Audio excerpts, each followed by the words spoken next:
साधन नमो अरिहन्ताय नमो सीताय नमो आयर्याय नमो वज्राय नमो लोये सर्वसाम्पूर्णं मङ्गलं भगवान् वीरो मङ्गलं गौतमो वै मङ्गलं कुन्दकुण्डायो जैन धर्मोऽस्तु मङ्गलं जैन धर्मोऽस्तु मङ्गलम्। हमारी चर्चा आचार्य वादी सिंह सूरीकृत श्री छत्र चूड़ामणि ग्रंथ पर चल रही है, जिसमें कल अपन ने देखा था कि जीवंदर कुमार को यक्षेंद्र उठाकर ले जाता है। कब उठाकर ले जाता है? जब काष्ठांगार ने जीवंदर कुमार को मृत्यु दंड दे दिया था। जब सारी प्रजा को ये बात पता चलती है तो सारी प्रजा दुखी होती है, विचार करती है कैसा अन्यायी राजा है कि जो इतने सज्जन और पवित्र जीव को मृत्यु दंड की सजा देता है। और परस्पर चर्चा चलती है। यमराज भी पक्षपाती होता है, अच्छे लोगों को जल्दी ले लेता है और बुरे लोगों को लेते ही नहीं होता, क्योंकि यमराज भी अपने पास अच्छे लोगों को रखना चाहता है, बुरे लोगों को नहीं रखना चाहता। फिर हम एक निर्देश भी दिया था कि यमराज वाली बात है वो हमारे यहाँ नहीं है, वो तो अन्य परंपराओं की बात है, वो तो दृष्टांत दिया है समझाने के लिए। फिर ये घटना जब उनके भाई को पता चली, माता पिता को पता चली, वो भी दुखी हुए, लेकिन माता पिता इतने दुखी नहीं हुए। क्यों नहीं हुए? क्योंकि उनको मुनिराज के वचनों का स्मरण था कि ये जो जीवंदर कुमार है इसका भविष्य बहुत उज्जवल है, इतनी जल्दी जीवंदर कुमार की मृत्यु नहीं हो सकती। फिर क्या होता है कि जीवंदर कुमार को यक्षेंद्र अपने निवास पर ले जाता है और निवास पे ले जाकर उनकी खूब भगत करता है, खूब सेवा करता है। और उसको एकदम उपकार भाव था कि आपने मेरा सबसे बड़ा उपकार किया था तो मैंने भी आपका उपकार किया। जल क्षीरो नदी के जल से लाकर अभिषेक करता है। फिर अंत में क्या होता है, उसने 3 उनको विद्याएं दी थी। उन्होंने कहा कि हर बार तो मैं रक्षा करने आ नहीं सकता और रक्षा करने आऊँगा हर बार, मतलब मेरा ज्ञान बहुत सीमित है, हर बार मैं रक्षा नहीं कर सकता किसी की, इसलिए 3 विद्याएं मैं आपको दे देता हूँ। कौन कौन सी? काम रूप विद्या, इच्छा अनुसार रूप परिवर्तन करने की। गान विद्या में निपुणता, गाने की विद्या में निपुणता। और विषहान, सभी प्रकार के विष दूर कर सकते हैं। इस तरह 3 विद्या दी थी। अब देखो, अब हम आगे देखना है 28वें श्लोक से। अब क्या होता है? एक हाय न मात्रेण दुरीराज्ञां प्रवेशसि मोक्षस्वेव पवित्रं त्वं पश्यादिति चास्तो ब्रवीत्। हे पवित्र आत्मन, तुम 1 वर्ष में राजाओं के प्रधान पद पर प्रवेश करोगे। वो अवधि ज्ञान से बता रहा है। कौन? यक्षेंद्र। कि सुनो तुम्हारा भविष्य, तुम 1 वर्ष बाद कौन बन जाओगे? क्यों बन जाओगे? तो 1 वर्ष बाद काष्ठांगार को मार दोगे और 1 वर्ष के बाद क्या बन जाओगे? राजा बन जाओगे। मतलब कितना क्रमबद्ध होती है हर चीज। हमें लगता है कि मारीची का जो 24वां तीर्थंकर बनेगा, उसके पहले वाली चीज भी तो फिक्स है। वो इतने साल उसको लुढ़कना है, संसार में भटकना है, तो उसका विरोध करना भी तो निश्चित था। 363 मत चलाना भी निश्चित था। जैसे जीवंदर कुमार का राजा बनना निश्चित है, उसमें ये बात भी निश्चित है कि 1 वर्ष बाद वो काष्ठांगार को मारेंगे। मतलब हर चीज क्रमबद्ध है, एक चीज फिक्स नहीं है, उसकी आगे उसके पीछे की सारी चीज फिक्स है। देखिए, फिर कुछ समय के अनंतर मोक्ष के अधिकारी होगे तुम। किसको प्राप्त करोगे? राजा बनोगे और फिर किसकी प्राप्ति करोगे? 23वें कामदेव थे, तद्वम मोक्षगामी थे। इस प्रकार यक्षेंद्र ने कहा। सल्लाद। यक्षेंद्र सुदर्शन ने अपने अवधि ज्ञान से जीवंदर कुमार के भविष्य का कथन किया। हे नरोत्तम, परम सम्माननीय जीवंदर कुमार, आप 1 वर्ष में ही राजाओं में प्रधान राजा बनोगे। इतना ही नहीं, आप संपदा का सानंद भोग करने के पश्चात इसी भव से मोक्ष प्राप्त करोगे। किसी भव से? इसी भव से। चरम शरीर ही कहते हैं। क्या कहते हैं? चरम का मतलब होता है अंतिम शरीर है आपका। यक्ष देवों की गणना बैंतर देवों के अंतर्गत आती है। कौन सा देव था ये? बैंतर देव। देव गति के 4 भेदों में बैंतर देवों का भी नाम आता है। 4 भेद है ना, भवनवासी, वैंतर, ज्योतिषी व मानिक। उनमें से ये यक्ष कौन से में आता है? बैंतर। ये बैंतर देव भविष्य संबंधी हजारों वर्षों में घटित होने वाली घटनाओं को जानने में समर्थ होते हैं। कितने वर्षों की? 1000 वर्षों की। सबके अवधि ज्ञान का अंतर है, सबका अवधि ज्ञान एक सा नहीं होता, अंतर होता है। अतएव यक्षेंद्र सुदर्शन ने जीवंदर कुमार के भविष्य की घोषणा कर दी। अवधि ज्ञान था और बता दिया, तुम भविष्य में राजा बनोगे और मोक्ष की प्राप्ति करोगे। अब बुद्धि का भवितव्य अनुसार ही होना। अब वो जीवंदर सोचते हैं बहुत सेवा हो गई, बहुत मेवा मिल गया, अब चलते हैं, ज़्यादा सेवा नहीं कराते अपन। देखो, तथा संभाव्यमानस्य स्वामिनस्तेन संततम देशांतरद्दिद्रक्षाभू भावधीनम हि मानसम। सर्व प्रकार से यक्षेंद्र ने निरंतर सम्माननीय जीवंदर कुमार को अन्य देशों को देखने की इच्छा हुई। उनको हुआ बहुत रुक गए, अब कहीं और चलते हैं। निश्चय से होनहार के अनुसार ही विचार होते हैं। मुझे कभी लगता है इनको देख देख कर इन्हें पैसे की टेंशन नहीं होती होगी, आटा पानी की टेंशन नहीं होती होगी। अब जा रहे हैं घूमने, कुछ नाश्ता रख लें, कुछ पैसे रख लें। हमें सबसे पहले टेंशन क्या होगी? कहीं जाना है तो क्या है भोजन में, क्या व्यवस्था है, रहेंगे क्या? और ये इतने पुण्य पे इतना विश्वास होता था, कहीं भी चले जाए सब जगह व्यवस्था हो जाएगी, सब जगह हाथ जोड़ के लोग खड़े रहेंगे। क्यों? पुण्यात्मा जीव थे। बताओ रामचंद्र जी कैसे निकल गए कि भैया कहा पिताजी ने जाओ वनवास, चले गए। पिताजी से का कुंटलों गेहूँ रख दो थोड़े, हम इतने वर्षों जंगल में रहेंगे, गेहूँ तो खाएंगे ना, कुछ पैसा वैसा दे दो। कुछ नहीं लिया, कुछ नहीं लिया, चल दिए। किस पे भरोसा था? पुण्य पे भरोसा था।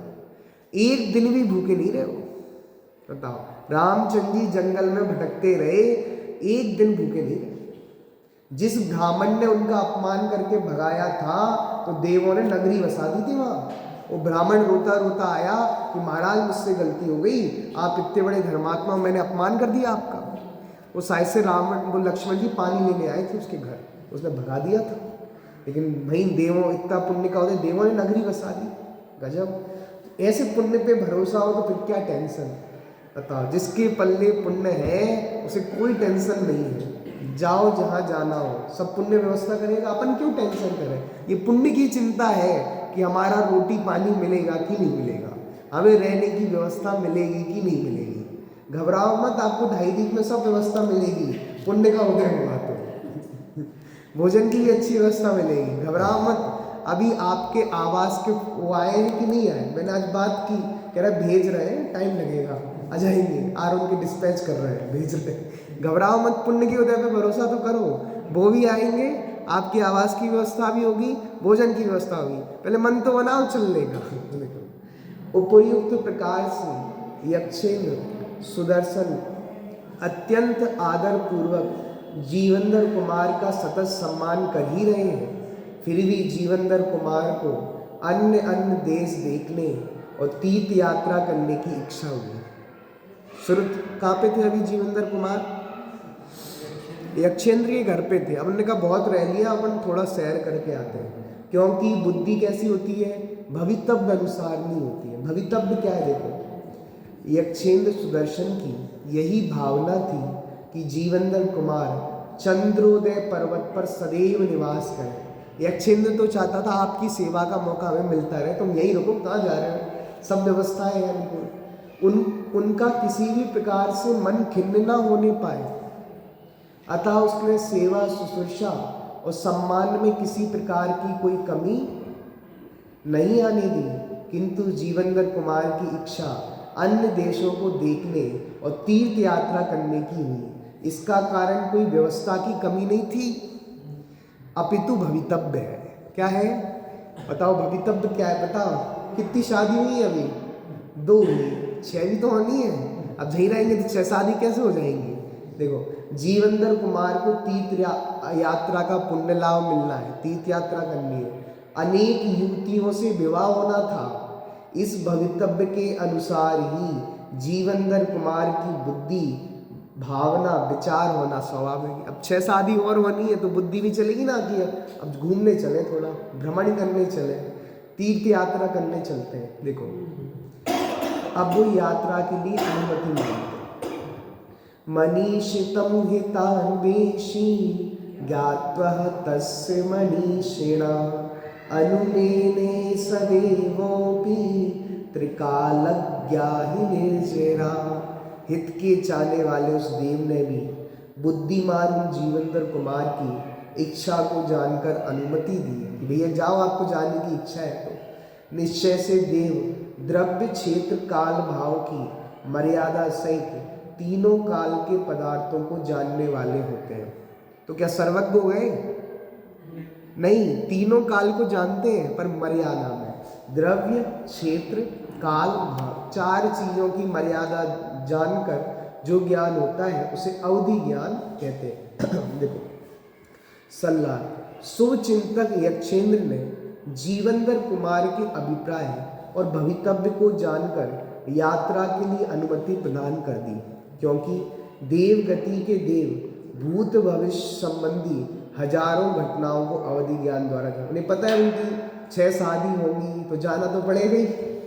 अब इनका तीर्थ यात्रा करने का मन है, जाना तो पड़ेगा ही। तो उसने अवधि ज्ञान से जान लिया इनका भविष्य बहुत उज्जवल है, इनके बारे में कोई टेंशन लेने की जरूरत नहीं है। यक्षेंद्र ने जीवनधर कुमार के भविष्य को जानकर ही यात्रा की अनुमति प्रदान की। यह सच है, सज्जन पुरुष किसी को हठपूर्वक कुछ करने को बाध्य नहीं करते। जीवन में सहजता ही सुखदायक होती है, सहज जीवन ही सुखमय होता है। हठ या आग्रही भाव तीव्र कषाय का ही परिणाम है। किसी भी निर्णय पे हट मत रखो। अब सरकार को भी छोड़ना पड़ा ना, कुछ तो मानी सरकार ने, कुछ नहीं मानी तो हट तो छोड़ना ही पड़ता है। हट बहुत बुरी चीज होती है। सज्जन पुरुष कभी तीव्र कषाई नहीं होते हैं। अतएव यक्षेंद्र सुदर्शन ने अपने निवास पर ही जीवनधर कुमार को रखने की भावना छोड़कर उन्हें यात्रा के लिए अनुमति प्रदान कर दी।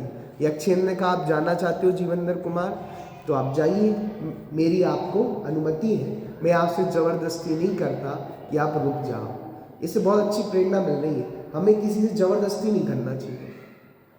नहीं आप तो 2 ही दिन रुके, 1 दिन और रुक जाओ। भैया सबके अलग अलग काम होते हैं, सबका कुछ निर्धारित है भविष्य के काम। आप ज़बरदस्ती किसी को क्यों रोकते हो? हट मत करना किसी से, जिसको जाना हो अनुमति लेके चले जाओ। देखो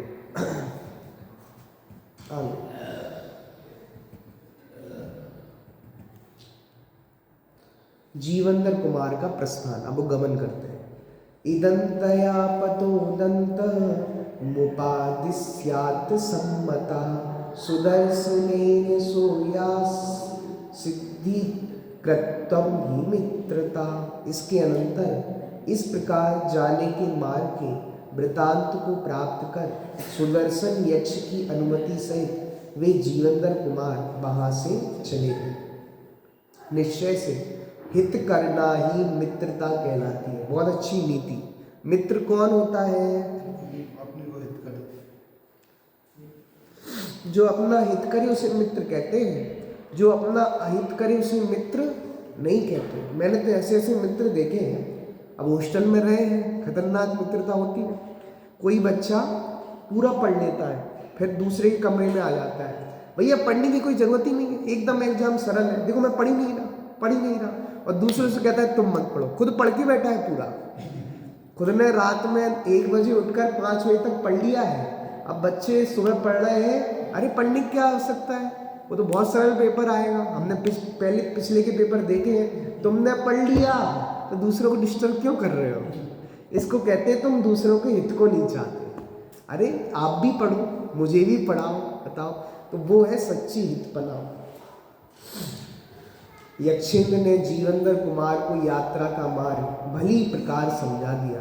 तदुपरांत जीवंदर कुमार ने यक्षेंद्र से अनुमति लेकर चंद्रोदय पर्वत से यात्रा के लिए प्रस्थान किया। मित्र के प्रति हित बुद्धि ही मित्रता है। विशेषार्थ यक्ष सुदर्शन जीवंदर कुमार परस्पर घनिष्ठ मित्र बन गए थे। मित्र का कर्तव्य सदैव अपने मित्र का हित सोचना और संकट के समय सहायता करना है।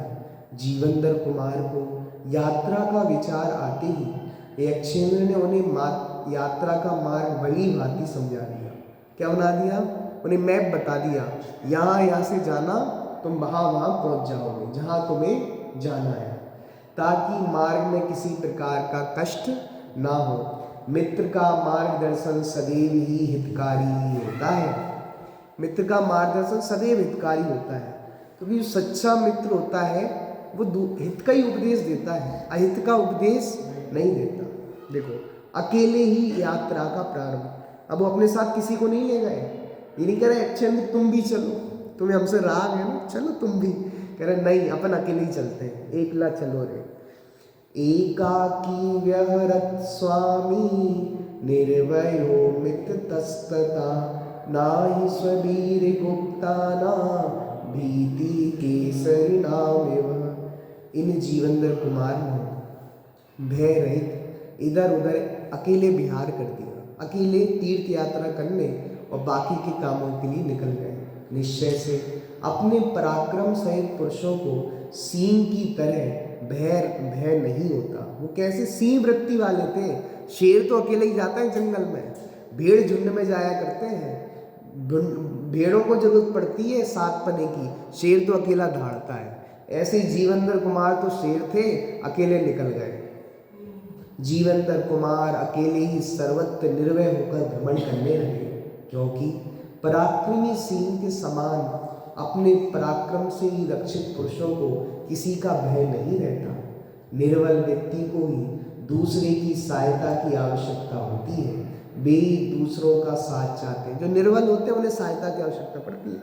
अब बताओ, जिसको चलने में दिक्कत आती है वही तो हाथ में डंडा लेता है, वही तो सहारा लेता है, और जिसको कोई ज़रूरत नहीं है वो डंडा नहीं लेता, बिना सहारे के भी चल जाता है। तो बात समझ में आई? जो निर्बल है, बलहीन है, उसे सहायता की आवश्यकता पड़ती है। लेकिन जीवंदर कुमार तो बलवान थे, शक्तिशाली थे, तो शेर की तरह अकेले चले गए। जीवंदर कुमार तो स्वयं ही सिंह के समान पराक्रमी और समर्थ है, अतः वे निर्भय होकर अपने इच्छित स्थानों की यात्रा अकेले ही सहजता से करने लगे। अब देखो ज्ञानी और अज्ञानी की मनोदशा।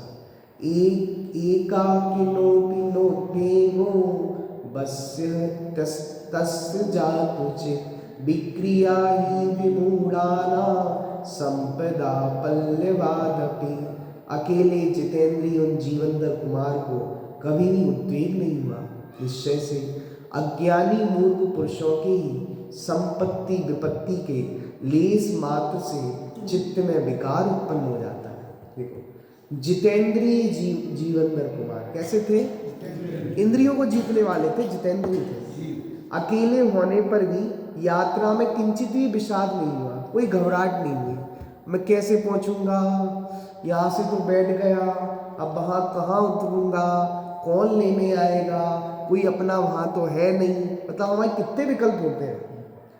कहीं जाना हो ना तो ऐसा बोझ लगता है कि अरे कैसे जाएंगे, और सर्दी पड़ रही हो तो और इतनी सर्दी पड़े कैसे जाएंगे, तो कितने खेद खिन्न होते हैं। और जीवंदर कुमार एकदम मस्त मौला इंसान, चलो अपना काम तो घूमना ही है तो विषाद नहीं किया, क्योंकि मूर्ख तथा अज्ञानी को अत्यल्प संपत्ति और विपत्ति में हर्ष विषाद हुआ करते हैं। ज्ञानियों को, वो तो ज्ञानी थे, ज्ञानी तो निर्भय होते हैं, ज्ञानी तो हर परिस्थिति में निर्भय होते हैं, विषाद रहित होते हैं। जिसको भय हो वो अकेला नहीं जा सकता। मुनिराज जंगल में अकेले विचरते हैं। जो शक्तिशाली उत्कृष्ट सेनन वाले मुनिराज होते हैं वो अकेले विहार करते हैं। अब बताओ, मुनिराज को किसी का डर नहीं लगता होगा? शेर आ जाएगा, भेड़ी आ जाएगा, ब्याध आ जाएगा, क्यों नहीं लगता? क्योंकि ज्ञानियों को भय नहीं होता। ज्ञानी सप्त भयों से रहित होते हैं।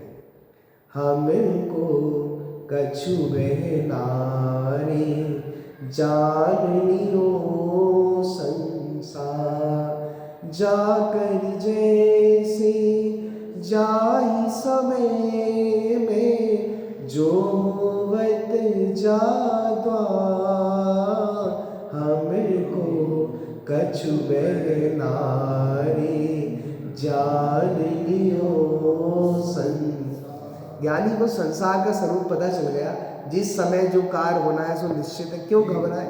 मृत्यु आनी होगी तो आ जाएगी, पैसा जाना होगा तो जाना होगा तो चला जाएगा, आना होगा तो। ज्ञानी की तो ऐसी दशा है कि लक्ष्मी आवे या जावे, लाखों वर्षों तक जीवो या मृत्यु आज ही। वो पहली वाली लाइन क्या है? कोई बुरा कहो या अच्छा, लक्ष्मी आवे या जावे, लाखों वर्षों तक जीऊं या मृत्यु आज ही आ जावे। कितना दृढ़ निश्चय, इसलिए भय नहीं है। जीवंदर कुमार गुरुवर आर्य नंदी के सर्वोत्तम शिष्य थे। कैसे शिष्य थे? नाम तो नहीं भूले आर्य नंदी के। कुछ कुछ लोगों के नाम याद रखना, नहीं तो पता चले सब गप। जीवंदर कुमार के पिताजी का नाम क्या था? नहीं नहीं, काष्टांगा नहीं। पहले पहले पहले सत्येंद्र। और नानी का नाम विजया। और अभी नकली पिताजी मतलब धर्म पिता गंदोत्कट और सुनंदा। कुछ कुछ रखना है। उनके गुरु का नाम आर्यनंदी। चलो, पहली पत्नी का नाम क्या है जीवंदर कुमार की? गंधर्व दत्ता। और दूसरी का गुरमाला। ये सरल नाम है ना, सुना है इसलिए। क्या? सुरमंजरी सहेली थी उसकी, गुणमाला की सहेली थी। चलो, ऐसे महामानव ज्ञानी के जीवन में हर्ष विषाद उत्पन्न होने का प्रश्न ही नहीं उठता। सॉरी, एक लाइन जुड़ गए। वे श्रेष्ठतम विद्वान और तत्वज्ञानी महापुरुष थे। तत्वज्ञान विहीना नाम दुख में ही शाश्वताम।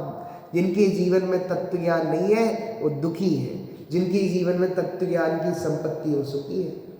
ऐसे महामानव ज्ञानी के जीवन में हर्ष विषाद उत्पन्न होने का प्रश्न ही नहीं उठता। जैसे प्रकाश के पास अंधेरा नहीं रह सकता, उसी प्रकार निर्भय एवं वीर जीवंदर कुमार के पास आने में भय को भी भय लगता है। वाह, भय को भी मतलब डर को भी डर लगता है। इनके पास कहाँ जाओ भैया, ये तो निर्भय है, निसंग है। हाथियों को बचाने की भावना। वो जा रहे थे, रास्ते में हाथी मिल गए। अरण्य कुछ दालोक्य वन दावेन बारिता, ग्रहे मानसौ मैस्त्र तुमैच्छ देनक पान। किसी वन में इन पूज्य जीवंदर कुमार ने वन की अग्नि में घिरे हुए और जलते हुए हाथी को देखकर उन्हें बचाने की इच्छा की। तो कितनी गजब की बात है, हाथियों को बचाने चले गए। देखो क्या होता है, भ्रमण करते हुए जीवंदर कुमार एक समय किसी भयंकर वन में पहुंचे। वहां उन्होंने देखा वन में सर्वत्र आग लगी हुई है, उनमें हाथियों का समूह घिरा हुआ है। विश्वबंधु जीवंदर कुमार के मन में हाथियों को जलते हुए देखकर दया उत्पन्न हुई, उनको बचाने की भावना हुई। बहुत अच्छी शिक्षा मिलती है। एक तो विचित्र बात है, ये वही जीवंदर कुमार है, वही है ना जीवंदर कुमार जिनने हाथी को मारा था, अब बचा रहे हैं। क्या है ऐसे? भैया वो मारा था, वो अलग परिस्थिति थी, और यहाँ बचा रहे, यहाँ अलग परिस्थिति है। वो मारा था, जान से नहीं मारा था, रक्षा की थी लोगों की, और यहाँ बचा रहे हैं, यहाँ हाथी को बचा रहे हैं। यार ये हाथी को आग लग जाएगी, जल जाएगा। आजकल की बड़ी विचित्र दशा हो गई। हम गाड़ी से जा रहे हो, किसी का एक्सीडेंट हुआ और बचाने का परिणाम नहीं आता। कौन पड़े पुलिस के लपड़े में, कौन पड़े कोर्ट के केस में, और ये हाथी को बचाने चले गए। हाथी माती को, कुत्ते बकरी बिल्ली को तो कोई देखता नहीं है, वो मर रहा है मर रहा है मर रहा है, देखने तक नहीं जाते, डले रहे ऐसे छोड़ जाते हैं। वो कुत्ता को किसी ने काट दिया हो आदि स्थिति में हो, कौन जाता है उसके पास। ये ज्ञानियों के पास अपार करुणा होती थी, त्रियंचों तक को बचाने का परिणाम आता है, त्रियंचों तक को। बताओ हाथी को कौन बचाने का परिणाम करता, इतना बलशाली जीव। हाँ हाथियों को, मतलब इतने समूह को बचाने का परिणाम आया। बताओ इसको कहते हैं अनुकंपा, वात्सल्य। और जिसके जीवन में ऐसा वात्सल्य और करुणा होती वही ज्ञानी होता है। हमारे जीवन में से तो खत्म हो गई। कहते कौन कोर्ट केस में पड़े। बताओ दिल्ली का केस, वो कितनी देर तक वो गाड़ी को घिसटाते रहे, उस स्कूटी को, वो मर गई।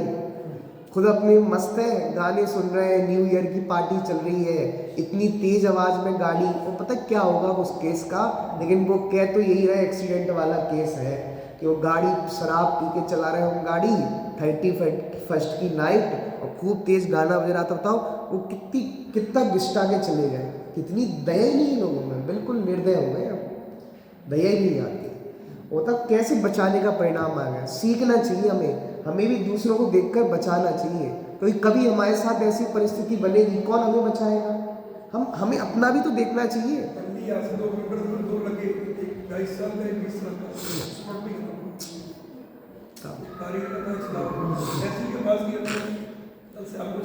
इसलिए तो प्रश्न करता है, साइंस विज्ञान आविष्कार है कि वरदान है।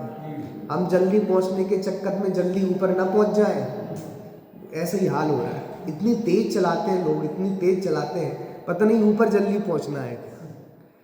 टाइम डेस्टिनेशन पे नहीं पहुंचोगे तुम, अपने गंतव्य पे नहीं पहुंचोगे, तुम ऊपर पहुंच जाओगे। दुर्घटना से देर भली। लेकिन मैं तो ये कह रहा हूँ, करुणा आनी चाहिए आपको देखकर। कोई एक्सीडेंट हो गया, कोई आपसे हेल्प मांग रहा है, तो आप नहीं दोगे ना हेल्प। आपके साथ में ऐसी कंडीशन घटेगी, कौन आपको देगा। आप सोच रहे हो ना कि कौन पुलिस केस में पड़े, वो दूसरा व्यक्ति भी यही सोचेगा। आपने अपना पाप का उदय स्वयं लाया है, दूसरा नहीं लाता। आप कहोगे प्लीज हेल्प हेल्प, गाड़ी रोको गाड़ी रोको, कौन रोकेगा। आपने रोकी थी क्या। आपने कहा कौन पड़े इस पचड़े में, कौन पड़े इस कोर्ट के केस में, कौन पड़े पुलिस में। आपने नहीं रोकी ना, आपके लिए कोई नहीं रोकेगा। ये प्रकृति किसी के साथ अन्याय नहीं करती, सबके साथ न्याय करती है। समझ में आया। ये पढ़ लो कर्म सिद्धांत। आप नहीं रोकोगे तो आपके लिए कोई नहीं रोकेगा। आपने दूसरों की मदद नहीं की, दूसरा आपकी मदद नहीं करेगा। आप रोड पर डले रहोगे, सड़क पर डले रहोगे, कोई आपकी हेल्प करने नहीं आएगा। व्हाट्सएप पे वो इमेज बनाने तो आ जाएगा, फोटो खींचने आ जाएगा, वीडियो बनाने तो आ जाएगा, बचाने नहीं आएगा। मतलब आजकल की इतनी करुणाहीन हो गए हैं लोग, हम सभी हैं इतने करुणाहीन हो गए। वीडियो बनाने के लिए जल्दी जाएंगे कि सबसे पहले वीडियो किसने बनाई, लेकिन बचाने के लिए सबसे पहले कोई नहीं जाता। वीडियो बनाने की होड़ तो है, सोशल मीडिया पे फॉलोअर बढ़ाने की होड़ तो है, पर करुणा नहीं है, वात्सल्य नहीं है। मतलब पशु पक्षी पे तो करुणा छोड़ो, मनुष्यों पे करुणा नहीं आती है जीवों को। मतलब कितने पशु पक्षी हैं, उनके पंख कट जाते हैं कि कोई बेचारे जीव उनको परिणाम आता है उनको बचाने का, उनका तो दूर छोड़ो, हमें मनुष्यपन ही नहीं बचा, हमें मनुष्यों को बचाने का परिणाम नहीं आ रहा। इसलिए कह रहे हैं आप उसको बचा के उसका भला नहीं कर रहे, अपना भला कर रहे हो। आप अपने लिए ये एडवांटेज ले रहे हो कि कभी मेरा एक्सीडेंट होगा तो मुझे कोई बचा लेगा, क्योंकि मैंने ऐसा काम किया था। फिर आप कर्म को कोसना कि भैया मैंने किसी को पहले बचाया नहीं था ना, इसलिए मुझे कोई नहीं बचा रहा। मैंने किसी को हेल्प नहीं दी थी ना, इसलिए मुझे कोई हेल्प नहीं दे रहा। बताओ हर बार आपकी गाड़ी भी तो पंचर होगी। आपने दूसरों के लिए गाड़ी नहीं रोकी, हेल्प नहीं की, तो आप भी डरे ना रोड पे। बताओ, इसलिए बहुत प्रेरणा देने लायक है ये। हाथी को बचाने चले गए। धर्मात्मा का स्वभाव, धर्मो नाम कृपा मूलः सातु जीवानुकंपनम असरण्य शरण्यत्वमतो धार्मिकः लक्षणम। वाह, दया है मूल जिसका वह है धर्म। धर्म किसका नाम है? चित्त में दया हो उसका नाम धर्म है। जिसका चित्त दया से भीगा नहीं है, कहते हैं वो हृदय नहीं वह पत्थर है जिसके चित्त में दया नहीं, पत्थर ही है। जीवों की रक्षा करना ही दया कहलाती है। इसलिए जिसका कोई रक्षक नहीं है उसकी रक्षा करना ही धर्मात्मा पुरुषों का रक्षक है। बताओ हाथियों का कौन रक्षक है? सब भक्षक तो है, रक्षक नहीं है। आज एक एक पशुओं के भक्षक तो मिल जाएंगे, रक्षक कोई नहीं है। और उन पशुओं को बचाने के लिए कोई आगे आता है तो कहते हैं वो धर्मात्मा जीव है। दया ही धर्म का मूल है, जीवों की रक्षा करना ही धर्म है। अनरक्षित जीवों पर दया पाल करना धर्मात्माओं का लक्षण है। विशेषार्थ जीवनधर कुमार ने जब जंगल में चारों ओर से घिरे हुए अरक्षित हाथियों को भयंकर आग में जलते हुए देखा तो उन्हें बचाने की इच्छा हुई, पर करे क्या? सामान्य अग्नि हो तो बुझाना सुलभ हो, पर जंगल की अग्नि कैसे बुझाए? छोटे छोटे जीव हो तो उन्हें हाथों से उठाकर बचाया जा सकता है, परंतु हाथियों को कैसे उठाए? मतलब कितना सोचा हुआ होता, मतलब कोई व्यक्ति होता वो सोचता पहले करने से, वो तो चलेगा बचाने। जीवनधर कुमार के मन में यही विचार चल रहे हैं। धर्मात्मा पुरुष को इन परिस्थितियों में भी हाथी को बचाने की भावना चल रही है। इससे धर्मात्मा के स्वभाव का ज्ञान होता है और पुण्यशाली की इच्छा का सफल हो गए। अब वो अकेले क्या बचा पाते, लेकिन प्रकृति ने ही उनका साथ दिया।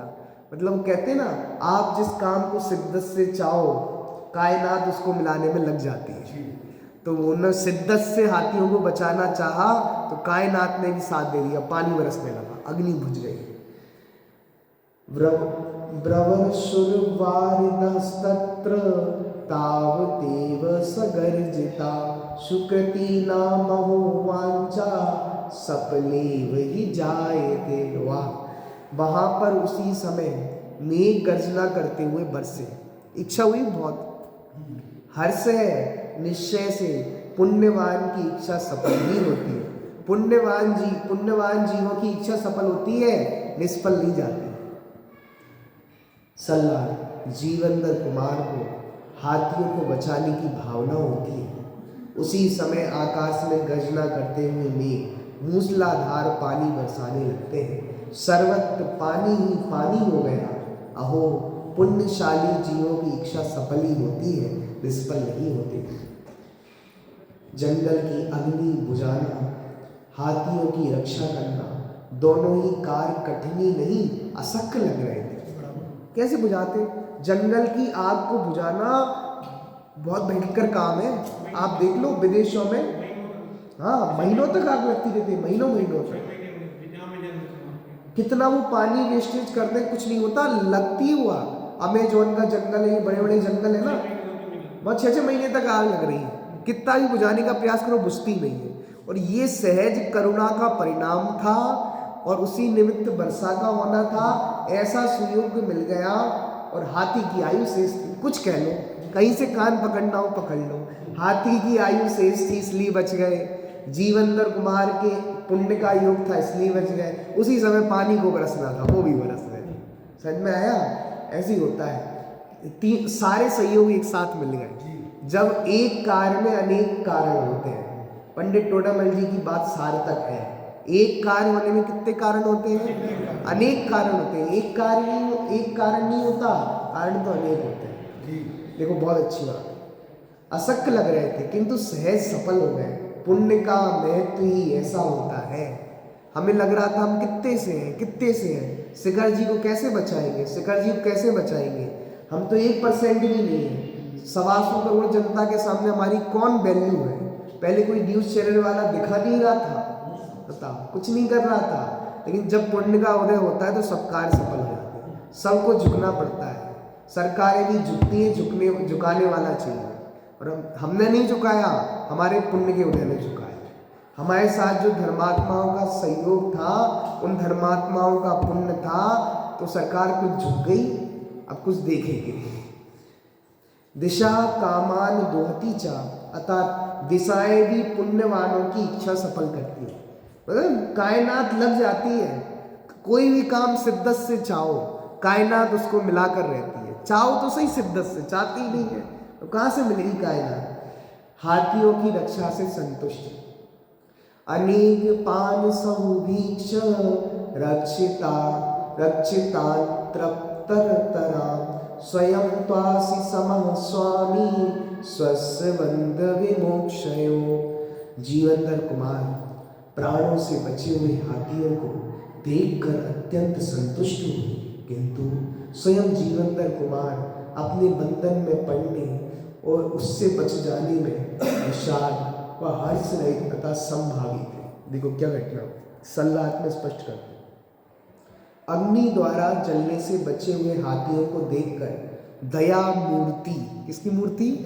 दया की मूर्ति जीवनधर कुमार को अत्यंत संतोष हुआ। आजकल ट्रेंड है ना, हर की मूर्ति बन रही है, स्टैचू ऑफ यूनिटी। कितना पैसा खर्च कर दिया, क्योंकि वो किसकी मूर्ति थे? यूनिटी। उन्होंने भारत के बहुत सारे राज्यों को एकीकृत किया था, तो सरदार वल्लभ भाई की इतनी बड़ी मूर्ति बना दी। तो एक वो रामानुजन की बनी है मूर्ति साउथ में, कर्नाटक में। हाँ, किंतु पूर्व में स्वयं को काष्ठांगार, हाँ देखो, दया की मूर्ति जीवनधर कुमार को अत्यंत संतोष हुआ, किंतु पूर्व में स्वयं को काष्ठांगार में बंधन में बांधने पर, एक छेद द्वारा बंधन से मुक्त कराए जाने पर किसी प्रकार का हर्ष विषाद नहीं किया, अपितु संभाव रखा। ज्ञानी तो समता रखते हैं, सहजता रखते हैं, सरलता रखते हैं। ज्ञानियों की पहचान सरलता है, सहजता है, समता है, साम्य भाव है। कुछ भी कहो, सब एक ही बात है। ज्ञानी हर परिस्थिति में प्रसन्न रहते हैं। क्या रहते हैं? प्रसन्न रहते हैं। बड़े पंडित जी बहुत अच्छी बात बोलते हैं, मंदिर में आओ ना तो भगवान को प्रसन्न करने के लिए मत आओ, प्रसन्न होने के लिए आओ। बताओ, हमारे वही चेहरे लटके रहे भगवान को देखकर, तो तुम्हें देखकर भगवान तो प्रसन्न होंगे नहीं। भगवान की मुद्रा तो वीतरागी है, तुम तो प्रसन्न हो। समय सार में एक जगह आचार्य देव लिखते हैं, या प्रवचन समय, अब तो सर्व प्रकार से प्रसन्न हो जाओ।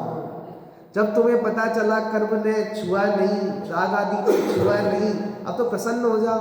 इसलिए भैया, हाँ, मुदित हो, मुदित थाओ, प्रसन्न हो जाओ। कितनी गजब की बात है।